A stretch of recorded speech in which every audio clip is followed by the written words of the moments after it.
Assalamualaikum, Sampurasun, Wilujeng Enjing, wargi Jabar. Semoga sehat selalu seluruh warganet dimanapun berada. Terima kasih ya. Selamat bermalam minggu. Hari ini di rumah nih. Malam pulangnya jam 2 dari Kerawang. Susah kalau pulang kegiatan itu di jalannya itu harus melewati histeria orang. Terima kasih pada seluruh warga yang begitu mencintai apa yang saya kerjakan.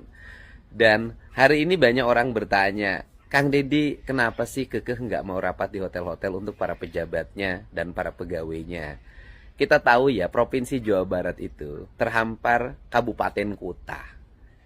Kabupaten kotanya ada yang besar, ada yang kecil.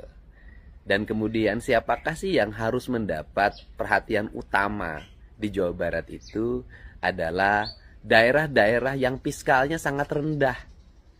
Fiskalnya sangat rendah bagaimana? Pendapatan daerahnya kecil, habis untuk gaji pegawai. Bahkan Kabupaten Pangandaran kasihan banget tuh sama ibu bupatinya. Kalau ketemu saya selalu nangis. Kenapa? Tunjangan pegawainya sudah 5 bulan tidak bisa dibayar. Karena kemampuan anggarannya sudah sangat terbatas dan harus dicari solusi. Ibu bupatinya sudah ke Jakarta kemana-mana untuk cari solusi. Dan saya juga lagi memikirkan untuk menyelesaikan. Nah, problemnya apa? Tidak boleh terjadi kesenjangan antara daerah dengan pusat kota. Kenapa kesenjangannya? Saya contoh ya. Kalau di daerah dapetin pendapatan misalnya gali pasir, alamnya rusak, jalannya rusak. Gali batu, alamnya rusak, jalannya rusak. Kemudian babatin pohon, alamnya rusak, jalannya rusak. Pendapatannya ya segitu-gitu juga. Ditambah nggak pernah jujur tuh ngitung pendapatan pajaknya.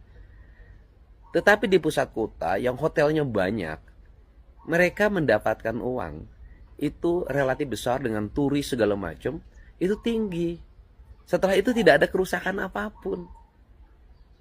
Beda dengan orang desa. Nah, pertanyaannya adalah apakah kabupaten-kabupaten yang fiskalnya rendah, yang sekolahnya masih pada jelek, irigasinya jelek, jalan-jalannya jelek, puskesmasnya jelek, kemudian BPJS-nya belum terbayar, kemudian sanitasi lingkungannya masih buruk, kemudian apalagi tingkat pendapatan per kapitanya masih rendah, kemiskinannya tinggi, rakyatnya terlibat pinjol, kemudian bank emok, dan berbagai ragam lagi, mau uang yang dikumpul-kumpulin dari pajak itu dibuat untuk kegiatan rapat-rapat di hotel di kota besar. Bintang 1, bintang 2, bintang 3. Karena rata-rata pejabat nggak mau rapat di hotel melati. Nah, ini kan tidak boleh terjadi. Karena itu tidak boleh terjadi, pemerintah ini ya sudah namanya rapat bisa di kantor saja. Uang-uang yang biasa dibelanjakan di hotel-hotel berbintang itu dan di pusat kota itu kita gunakan untuk bangun sekolah, bangun jalan, bangun irigasi, bangun puskesmas, bangun saat kita di toilet hotel bintang 5, toiletnya keren banget, rakyat kita banyak yang nggak punya toilet. Nah, ini cara saya untuk mengefisienkan anggaran minimal bisa menyelesaikan problem-problem kecil di masyarakat. Jawa Barat 360 miliar, BPJS-nya belum kebayar. Masa kita mau buangin duit?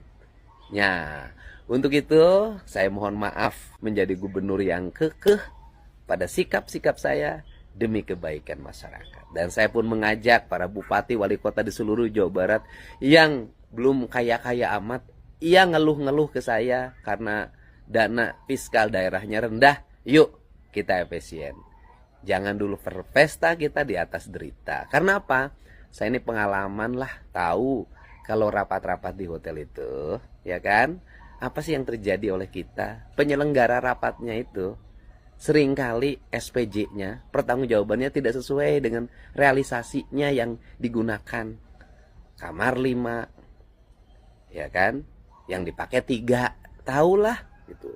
Makan 10, ya kan? Yang dipakai 7, kan itu yang terjadi.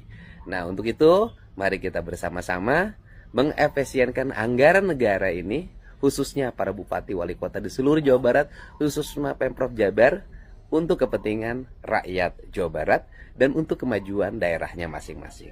Jangan buang uang di satu daerah ke tempat lain buanglah uang di tempat daerah itu berada. Karena rakyat kita berkeringat bayar pajak, ingin daerahnya maju.